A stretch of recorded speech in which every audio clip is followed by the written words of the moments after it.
오늘 하나님께서 우리의 찬양과 우리의 기도와 예배를 통해서 기뻐 받으실 줄 믿습니다. 아멘. 우리 사랑하는 대길의 모든 가족 여러분, 오늘 또 다른 어떤 것이 아니라 예배를 사모하고 또 예배를 사모해서 이 자리에 나오신 모든 성도님들을 환영하고 축복합니다. 참 잘 오셨습니다. 그런 의미에서 우리 옆에 계신 성도님들과 함께 인사했으면 좋겠는데요, 째려보지 마시고요, 눈에 힘 푸시고 이렇게 눈 웃음 지으시면서 오늘 또 너무 수고하셨습니다 라고 한번 인사해 볼까요? 오늘 또 너무 수고하셨습니다. 한 번 더 인사했으면 좋겠습니다. 자꾸 여러 번 인사시켜서 죄송합니다. 참 잘 오셨습니다. 한번 인사해 볼까요? 참 잘 오셨습니다. 네, 감사합니다. 네, 너무 잘 오셨습니다. 네, 사랑하는 우리 대길의 모든 성도 여러분, 오늘 말씀은 우리가 많이 들어보았던 예수님께 이 향유를 깨던 여인에 관한 말씀입니다.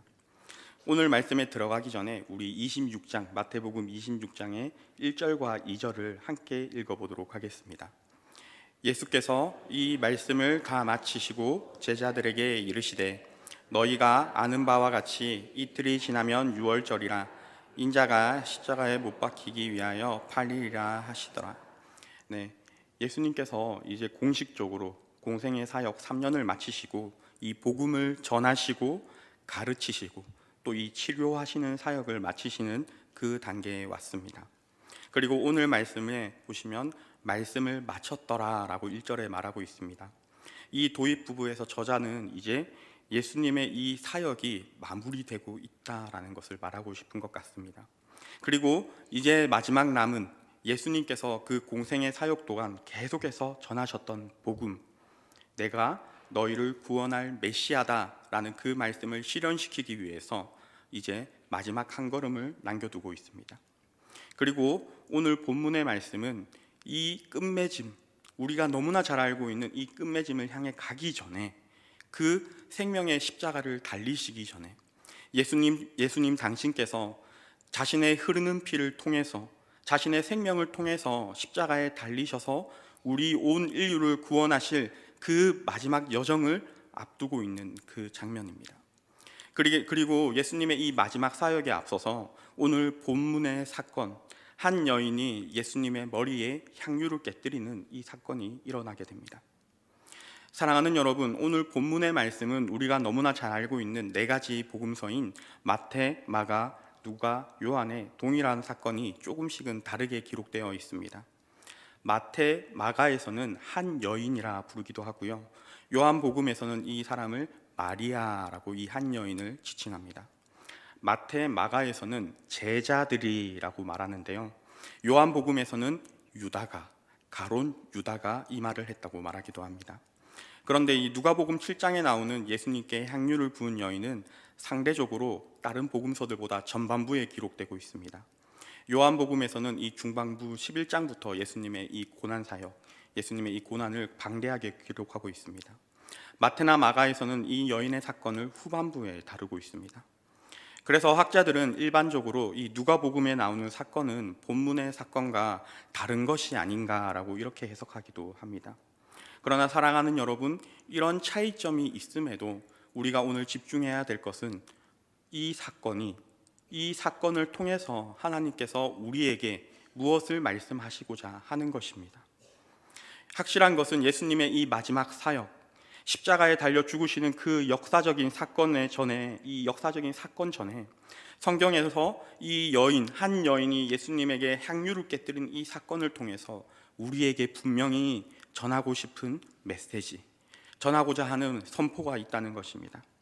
오늘 이 향유를 깨뜨린 여인의 모습을 살펴보면서 저와 여러분이 십자가를 지시고 온 인류를 구원하신 그 주님의 고난과 죽으심과 부활하고 그 부활을 준비하는 그 모든 과정에 함께 참여하는 우리 대길의 모든 성도님들 되시길 소원합니다.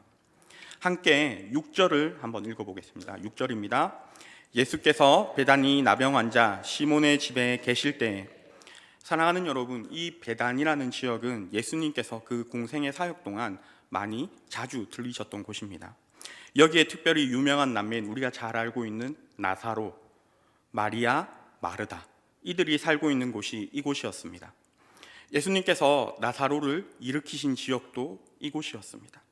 그리고 오늘 예수님은 베다니의 나병 환자 이 시몬의 집에 계십니다. 요한복음에서는 이 식사의 자리가 잔치 자리였다라고 표현하고 있습니다. 우리 주님께서 이제 마지막 며칠을 앞두시고 그의 사랑하는 사람들과 함께 모여서 잔치를 열고 계셨습니다. 예수님의 이 공생의 사역의 첫 출발점이 우리가 너무나 잘 알고 있는 가나의 혼인잔치였습니다. 그리고 오늘 마지막 시간, 거의 이제 한 손으로 꼽을 만큼 얼마 남지 않은 이 시간에 예수님께서 잔치를 한 번 더 열고 계신 것입니다. 둘 다 같은 잔치라고 이름 붙여졌지만 하나는 혼인잔치였고 하나는 이제 마지막 주님의 장례를 준비하는 그런 잔치였습니다. 분위기가 굉장히 많이 다를 수는 있지만 어쨌거나 잔치를 벌이고 있는 그 장소에 갑자기 모든 분위기가 싸해지는 그런 한 사건이 일어나게 됩니다. 우리 7절입니다. 7절을 함께 읽어보겠습니다. 한 여자가 매우 귀한 향유 한 옥합을 가지고 나와서 식사하시는 예수의 머리에 부으니. 사랑하는 여러분, 한 여인이 매우 귀한 향유 한 옥합을 가지고 이 식사하시는 예수님의 머리를 깨뜨리고 부었습니다.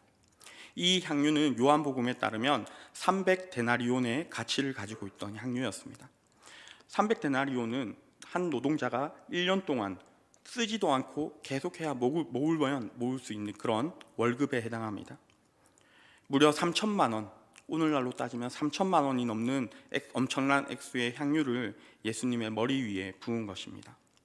요한복음에서는 이 마리아라고 밝히고 있는 이 여인은 굉장히 겸손하고 또 깨어진 마음을 가진 여성이었습니다. 그 여인은 제자들조차 이해하지 못했던 이 주님의 죽으심에 대해서 깨달음을 가지고 있었던 여인이었습니다. 여러분이 잘 아시는 것처럼 이 제자들은 이 마지막 한 주간, 예수님이 죽음을 준비하시던 이 한 주간을 무엇을 하며 보냈습니까? 누가 예수님의 오른쪽에 앉을 것인가? 누가 예수님의 왼쪽에 앉을 것인가? 이제 예루살렘을 올라가면 그들이 정말 기다리던 예수님의 나라와 통치가 임하게 될 것인데, 그렇게 믿고 있던 제자들은 누가 더 좋은 자리에 앉을 것인가? 이것을 가지고 다투고 있었던 것입니다.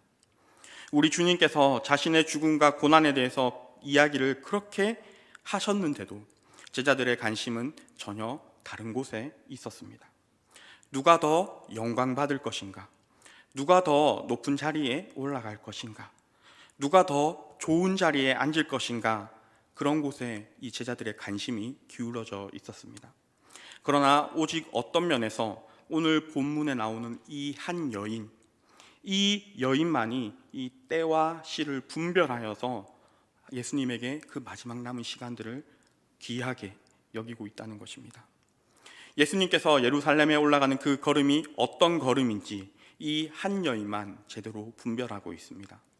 이 베다니에 거주하고 있던 이 여인 마리아는 어떤 면에서 예수님의 제일 친밀한 그룹에 속해 있었고 예수님에게 제일 가까이 섬겼던 대표적인 인물이었을 것입니다.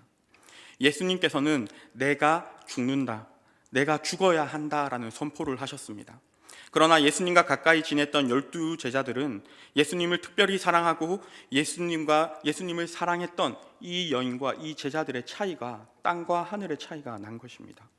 주 안에 사랑하는 여러분, 내가 얼마나 예수님과 가까이 있는가, 내가 얼마나 오랫동안 이 교회에 머물고 있었는가, 그런 것이 본질적인 차이를 만들어내는 것이 아니라는 소리입니다.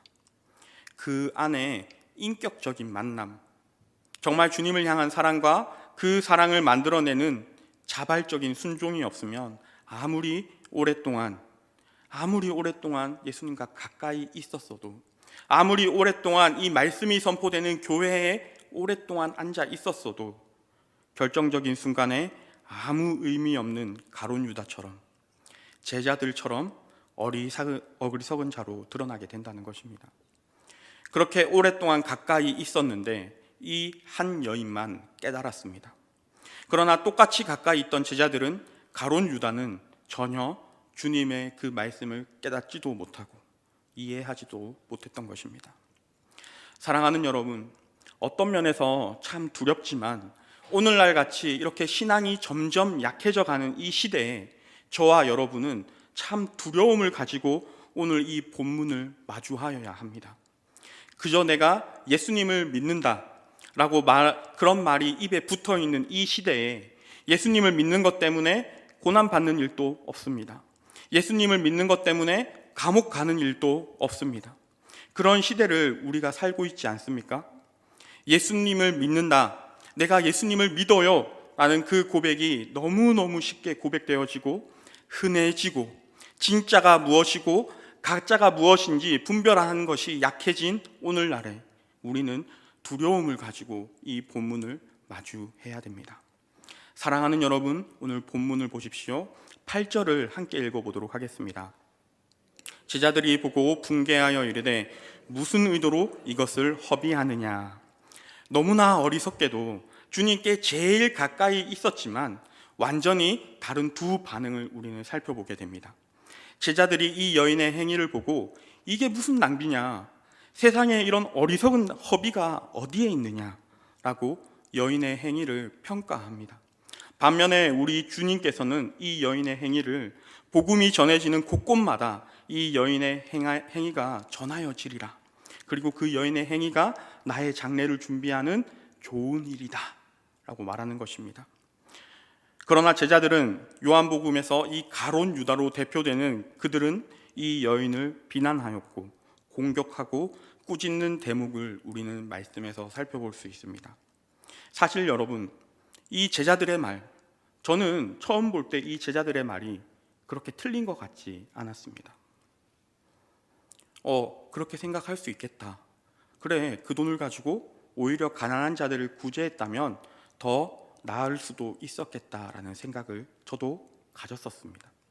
그런데 예수님은 왜 그들을 훈계하듯이 그렇게 이야기하셨을까요? 그들의 마음 속에 있는 실체를 보신 것입니다. 사랑하는 여러분, 이 가룟 유다와 제자들이 이렇게 말하는 이유가 무엇입니까? 지나친 낭비를 지금 하고 있다. 300데나리온이나 되는 이 엄청난 향유를 예수님의 머리 위에 그냥 부었다는 것입니다. 그러나 여러분, 본문을 다시 한번 살펴봅시다. 9절의 제자들이 이 여인을 비난하면서 무엇이라고 말합니까? 9절입니다. 이것을 비싼 값에 팔아 가난한 자들에게 줄 수 있었겠도다 하거늘. 여러분, 어리석게도 우리는 우리를 평가할 때 이런 식으로 평가합니다.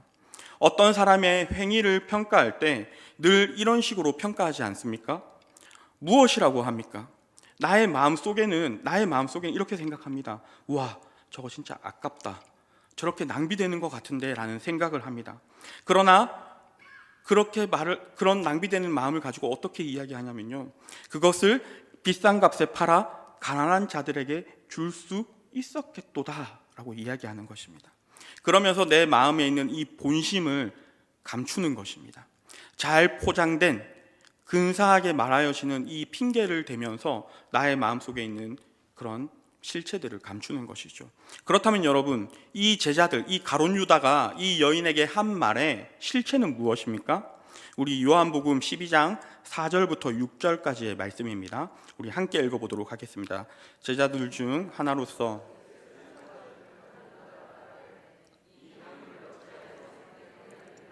가난한 자들에게 주지 아였느냐 하니, 이렇게 말함은 가난한 자들을 생각함이 아니요 그는 도둑이라 동계를 맞고 거기에 있는 것을 훔쳐 가밀어라. 아멘. 지금 이 제자들, 이 유다의 관심이 어디에 있습니까? 가난한 자들을 생각해서 그렇게 이야기한 것이 아니라 그는 도둑이라, 동계를 맞고 거기에 넣는 것을 훔쳐 가밀어라. 마치 근사하게 포장해서 가난한 사람들을 위해서 그렇게 하는 게 좋지 않겠냐라고 말은 하고 있지만 그들이 이 가난한 자들을 생각해서 분노하고 꾸짖는 것 같지만 실제로는 가짜입니다. 가난한 사람을 생각하는 것이 아니라 돈을 좋아하는 이 자기의 마음을 합리화시키는 것이죠. 실제로 이 3천만 원의 값어치를 하는 이 향유를 팔아서 그 많은 돈이 나의 동계에 들어오면 우리가 더 많은 것을 취할 수 있기 때문에 객관적으로 괜찮아 보이는 가치를 주장하면서 객관적으로 누가 봐도 옳은 것 같은 소리를 하면서 이렇게 자신을 포장하는 것입니다. 실제로 그 마음에는 탐욕과 탐심이 가득한 것이죠.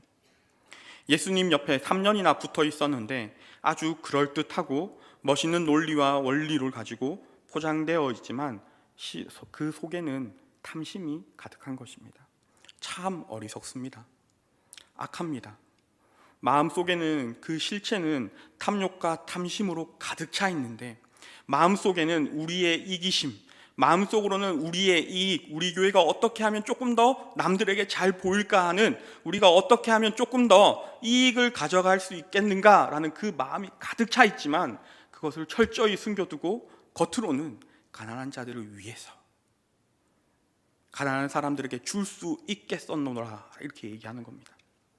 사랑하는 여러분, 이 가난한 자를 돕는 것은 교회의 굉장히 중요한 속성 중에 하나입니다. 주님의 은혜를 아는 사람들이, 이 주님의 깊은 사랑을 경험한 사람들이 가난한 자들을 그 은혜를 가지고 섬기는 것이죠. 가난한 자들을 돕고 섬기는 것을 이 교회가 반대하거나 주님께서 이것을 반대한 적이 단 한 번도 없으셨습니다. 그런 면에서 유다가 한 말, 이 제자들이 주장한 말이 틀린 것이 아닙니다.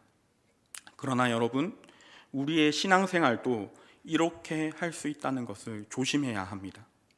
무슨 말이냐면 이 신앙이 약해지니까 신앙과 이념을 구분할 줄 모르는 것입니다. 신앙이 점점 약해지니까, 이 신앙의 생명력이 점점 줄어드니까 무엇이 남습니까?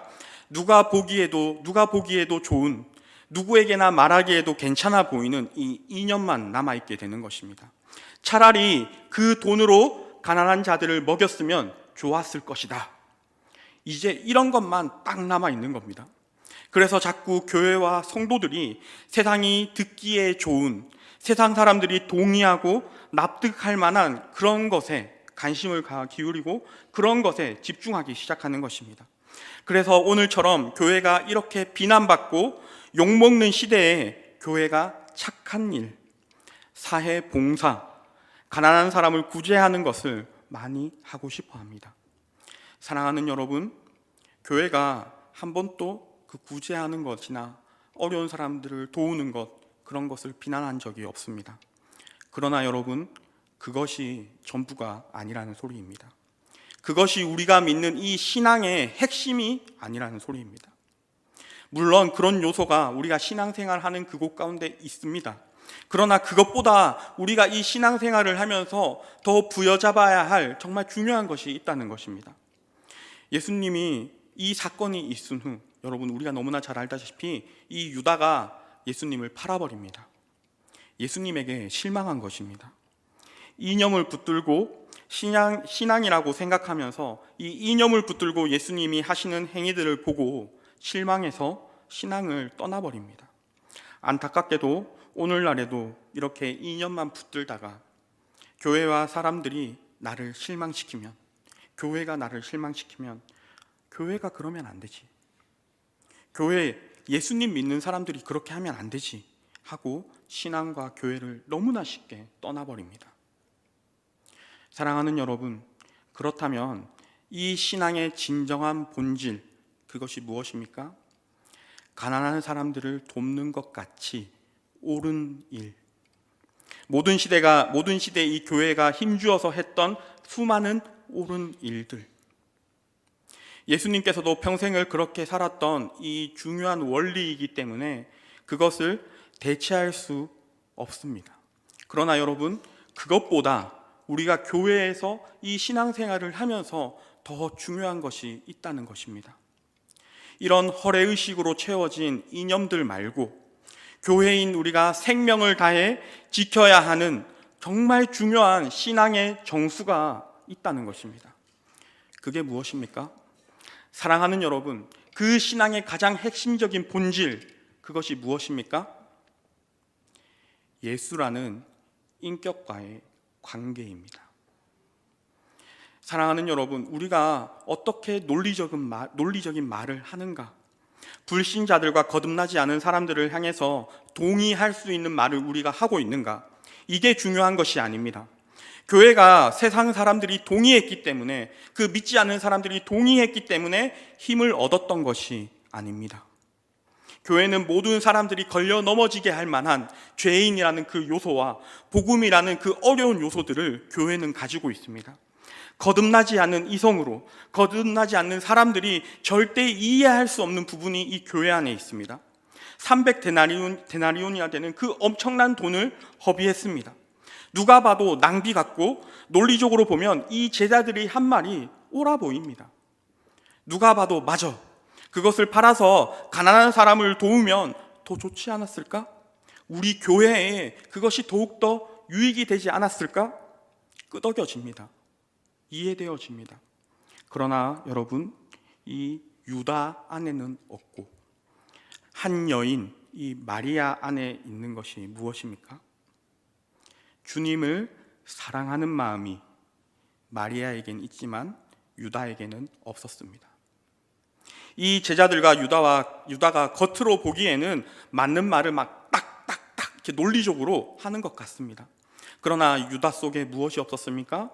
주님을 향한 인격적이고 개인적인 만남이 만들어내는 그런 사랑이 없었습니다. 그러니까 아까운 것입니다. 낭비 같아 보이는 것입니다. 주 안에 사랑하는 여러분, 이 향유는 누구의 것입니까? 제자들의 것이 아닙니다. 여러분, 이거 남의 것 훔쳐서 이렇게 깨뜨린 것 아닙니다. 이 당시 이 3천만 원이나 하는 향유는 여인들의 결혼 지참금이었습니다. 평생을 모아서 이 결혼을 위해서, 이 한 번의 결혼을 위해서 준비해둔 결혼 지참금과 같은 개념입니다. 요즘은 병들이 좋아져서 한 번 쓰고 닫아놓고 한 번 뿌리고 다음에 쓰고, 이 당시에 이런 것이 되지 않았습니다. 한 번 깨뜨리면 다시 담아서 다음에 쓰기 어려운 것이 이 향유입니다. 유대 여인들은 이 향유를 자신의 일생에 한 번뿐인 결혼을 위해서 준비하고 모아두었던 것입니다. 그런데 사랑하는 여러분, 이 한 여인은 예수님을 위해 아낌없이 깨뜨렸습니다. 그리고 주변의 제자들과 가룟 유다가 이게 무슨 낭비냐, 이게 무슨 허비냐 하고 그 여인을 비난한 것입니다. 사랑하는 여러분, 여기서 사랑하지 않는 자와 정말 이해할 수 없는 사랑하는 자와 결정적인 차이가 드러나게 됩니다. 사랑하는 여러분, 우리가 자식을 키우면서 배우지만 우리의 자식에게 무엇이 아깝습니까? 전혀 아깝지 않습니다. 요즘 저의 첫째 아들이 5살이 되었습니다. 그래서 말을 막 하기 시작하는데요, 주로 하는 말이 카봇 사줘, TV 보여줘, 엄마 치킨 먹고 싶어, 이런 것들을 합니다. 그래서 저는 그 아들을 보고 있으면 이야, 참 대단하다라고 느낍니다. 우리가 뱃속으로 낳은 것밖에 없는데 저의 아들이 저의 아내와 저에게 너무 당당하게, 마치 많은 것들을 맡겨놓고 적금을 들었던 것처럼 얼마나 당당하게 해줘 라고 하는지 모르겠습니다.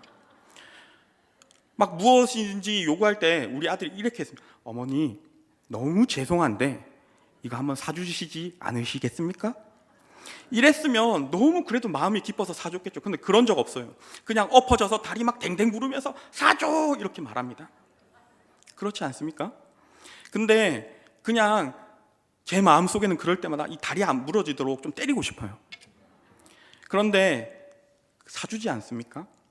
막 사주다 안 되면 팔아서 사주고, 막 안 되면 빚내서 주고, 나는 못 살아도 다 주고 싶은 것이 부모의 마음입니다.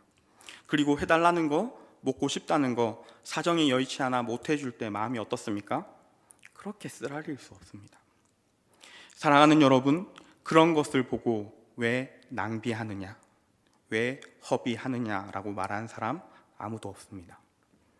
당연하다고 생각합니다. 왜 당연합니까? 맡겨놓은 게 많아서가 아니라 사랑하기 때문에.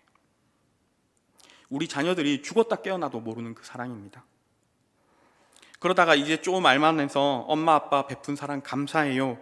제가 전화로 제 생일날 어머니한테 이렇게 전화드렸습니다. 어머니, 저를 낳아주셔서 너무 감사해요. 그랬더니 저희 어머니가 무엇이라고 하는지 아십니까? 야, 이제 내가 주님 곁으로 갈 때가 되었나 보다. 제 아들을 보면은 그런 날이 올 것 같지 않습니다. 제 아들이 아버님, 제가 아버지를 너무 사랑합니다. 그런 날이 절대 안 올 것 같아요. 무슨 말입니까? 일방적으로 부어주는 사랑이라는 것입니다. 사랑하는 여러분, 우리는 자녀에게 하는 것을, 자녀에게 이렇게 부어주는 것을 아무도 낭비다, 허비다 이렇게 이야기하지 않습니다. 이 한 여인이 주님의 머리에 붓는 향유를 붓는 것을 보고 낭비다, 허비다 이렇게 말합니다. 자식에게 아무리 퍼다 주어도 낭비다 말하는 사람은 없는데 주님의 마지막 걸음, 이 십자가를 향해 올라가고 있는 그 주님의 마지막 걸음입니다. 그 마지막 걸음을 제자들은 제대로 해석하지 못했기 때문에 누가 오른쪽에 앉을까, 누가 왼쪽에 앉을까 이런 것을 놓고 싸웁니다. 예수님 때문에 누리게 될 혜택과 얻게 될 이익에만 관심이 쏠려 있습니다. 그러니 주님의 장래, 주님의 그 마지막 시간, 이제 며칠밖에 시간이 없다라는 생각은 하지도 못하고 그들 속에서 한 여인이 주님의 그 마지막 시간을 알고 있었습니다. 그 여인이 어떻게 알았는지 또 얼마나 상세하게 알았는지 우리는 알 수 없지만 적어도 여인의 행위를 보면서, 여인의 이러한 행동을 보면서 주님께서 나의 장래를 예배한 것이다 라고 말하는 것을 보면 이 여인도 상당 정도의 지식을 가지고 있었다는 것을 우리는 유추해 볼 수 있습니다. 주 안에 사랑하는 여러분, 이 주님을 가까이에서 더 볼 수 없다, 더 이제 대화 나눌 수 없다라는 사실을 깨닫자 이 여인에게 아무것도 귀한 것이, 이 향유가, 이 너무 귀한 것이 아깝지 않았던 것입니다. 300데나리온의 향유인데 허비한다, 낭비한다, 그런 생각 없이 깨뜨려서 주님의 머리에 부었습니다. 주님이 가시는 그 마지막 걸음, 제일 귀하게 여겼던 거 아낌없이 주님의 마지막에 걸어가시는 걸음, 그 걸음을 축복하면서 사랑을 담아서 깨뜨리고 예수님에게 부어드렸습니다. 사랑하는 여러분, 우리가 이 땅을 살면서 다 경험하고 배우는 것처럼 사랑에는 반드시 무엇이 필요합니까? 낭비와 허비가 필요합니다. 사랑은 낭비와 허비를 하지 않으면서 할 수 있는 길이 없습니다. 모든 진실한 사랑은 언제나 낭비와 허비가 같이 들어 있습니다. 사랑하기 때문에 우리가 투자한 것만큼 다시 돌려받을 수 없습니다. 사랑하기 때문에 아낌없이 무엇이든 비싸다, 값지다 생각하지 않고 아낌없이 다 쏟아붓는 것이 사랑의 특성이지 않습니까? 주님을 사랑하기 때문에 헌신하는 일에 낭비와 허비가 당연히 따릅니다. 헌신에 낭비와 허비가 따르고 낭비와 허비가 있어야 그게 진짜 한 인격을 향한 사랑입니다.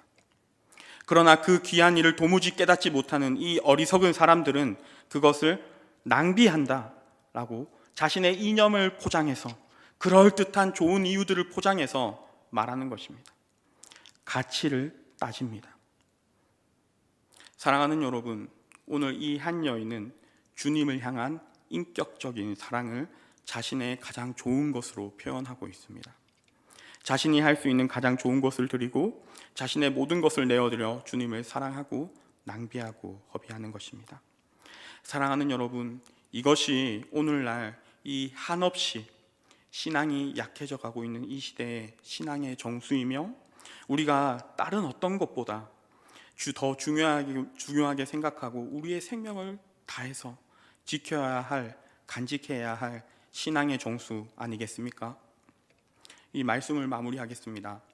사랑하는 여러분, 사실 우리가 주님을 사랑하면서 우리의 인생 가운데 중요한 부분들을 낭비한다, 허비한다라고 생각합니다. 때로는 그것이 아깝게 여겨지기도 합니다. 우리가 처음 예수님을 만나서 우리가 조금이라도 더 젊었을 때, 그때 처음 예수님을 만났을 때 우리가 값을 매겼습니까? 안 매겼습니다. 우리 주님을 만나는 것이 하나도 아깝지 않았습니다. 내 생명도 내 인생도 주님께 드려야지 하고 주님에게 다 드리고 값이 지나치다, 너무 우리가 시간을 허비한다, 그런 식으로 생각해 본 적 없습니다. 그러나 신앙이 약해지자, 눈이 어두워지고 세상이 점점 크게 다가오기 시작하자 값을 매기기 시작하는 것입니다. 가치를 따지기 시작합니다. 그 가치를 따지고 값을 매길 뿐만 아니라 지나친 낭비다. 지나친 헌신이다. 너무 오버한다. 거기다가 이제 내 사랑하는 자식이 있으면 어떻게 합니까? 자녀가 교회에 헌신하는 시간들이 점점 아까워지기 시작합니다. 학생으로, 청년으로 본분에 맞는 옳은 일을 하라고 훈계하면서 교회에 있는 시간이 길어지면 그 값의 값어치를 따지기 시작합니다. 교회에 있는 시간이 너무 많아요. 학원과 학교, 직장과 결혼, 그 수많은 가치들 사이에 이 예수님과의 인격적인 만남이 평가되기 시작하고 우선순위를 그것들과 경쟁하기 시작합니다. 내 자녀가 교회에 헌신하겠다 하면, 내가 교회 일에 한번 열심을 쏟아서 해보겠다 하면, 그러다가 결혼은 어떻게 할래? 그러다가 결혼은 언제 할래? 그러다가 너희 직장은 어떻게 할래? 네 아들도 생각해야지. 예수님을 통해 거룩한 시간 낭비, 거룩한 허비, 거룩한 삶의 헌신, 이런 것들보다 이제 스펙과 남들과 경쟁하는 그 시간들이 더 옳은 것처럼 보이기 시작하는 것입니다. 사랑하는 여러분, 때로는 우리 주님을 향한 믿음은 다른 사람들이 보기에는, 심지어 같은 믿는 사람들이 보기에도 낭비와 같고 허비와 같은 것들을 때로는 주님께서 우리의 삶에 요청하십니다. 저와 여러분이 자식을 낳아 기르면서 낭비라고 생각하지 않았던 것처럼, 주님보다 귀한 것이 없는 우리의 인생 사이에, 주님보다 더 귀한 것이 없는 우리의 이 일생 사이에 우리가 주님보다 무엇을 더 두려워하는지 한번 되돌아보아야 합니다. 주님 때문에 자신의 가장 소중한 옥합을 깨뜨리고 욕을 듣고 비난당하던 이 여인의 모습은 오늘 우리 이 시대에 어떻게 우리가 성도로 살아가야 하는지 이야기하고 있습니다. 사랑하는 여러분, 많이 낭비합시다. 이 땅을 얇게 살지 않고, 이 땅에 남들처럼 자기 몫을 다 챙겨서 살지 않고 주님에게 낭비합시다. 이제 다음 주면 고난주간이 시작됩니다. 사실 우리가 이렇게 보면 우리가 예수님을 위해서 시간을 헌신하고 낭비하는 것처럼 보이지만, 이 세상에서 누구보다 우리를 위해 낭비하시고, 누구보다 우리에게 허비하시고, 누구보다 우리를 사랑하셔서 우리에게 모든 것을 던지신 분이 예수님임을 기억합시다. 그분이 우리를 위해 이 땅에 인간의 몸으로 오셨고, 우리를 위해 흐르는 피, 생명을 다해 우리를 구원하셨다는 사실을 우리 그 직접 십자가의 죽으심으로 우리에게 확증하여 보여주셨습니다. 저와 여러분을 위해 모든 것을 낭비하시고 허비하신 그 주님을 기억하며 고난주간과 이 부활절을 맞이하는 우리 성도님들 되길 원합니다. 우리도 거룩한 예수님의 낭비와 허비, 이 고난을 기억하면서 감사하고 동일하게 우리의 시간도 주님에게 내어드릴 수 있는 우리 모든 대길의 성도님들 되길 소원합니다. 그렇게 되었을 때 주님과 인격적인 교제를 나누며 그 은혜를, 그런 인격적인 교제 가운데 나오는 그 은혜를 이웃들에게 나눌 수 있는 우리 대길의 모든 가족 여러분이 되길 소원하고 축복합니다. 기도하겠습니다. 참 사랑의 하나님, 너무나 감사합니다. 우리가 이 귀한 시간에 다른 어떤 것보다 주님의 말씀을 듣고 주님에게 영광 돌리는 자리에 나오게 하여 주심을 감사합니다. 하나님, 오늘 말씀에서 이 한 여인이 주님에게 자신의 가장 귀한 것들을 깨뜨려 드린 그 모습을 살펴보았습니다. 하나님, 우리도 주님을 섬기면서, 아버지 이 교회를 섬기면서 예수님을 따라가는 제자들로 우리의 모든 것을 들여 주님을 섬길 수 있도록 도와주십시오. 하나님, 우리의 신앙이 약해져 우리의 눈이 어두워져 세상과 예수님을 비교하지 않도록 도와주시고, 우리가 주님에게 은혜를 얻어 아버지 이 교회를 섬기며 이 지역을 섬기며 나라를 섬길 수 있도록 주님 힘 주십시오. 성령 하나님, 이곳에 모인 모든 성도님들을 축복하여 주시기를 원합니다. 한 주간을 살아갈 때, 또 고난 주간을 맞이하며 부활절을 맞이할 때 하나님 주님의 그 사랑을 기억하게 하여 주시고 감사하며 그 마음에 새기며 살아갈 수 있도록 주님 도와주십시오. 우리의 예배 가운데 주님께서 영광 받으실 줄 믿습니다. 예수님의 이름으로 기도드렸습니다. 아멘. 네.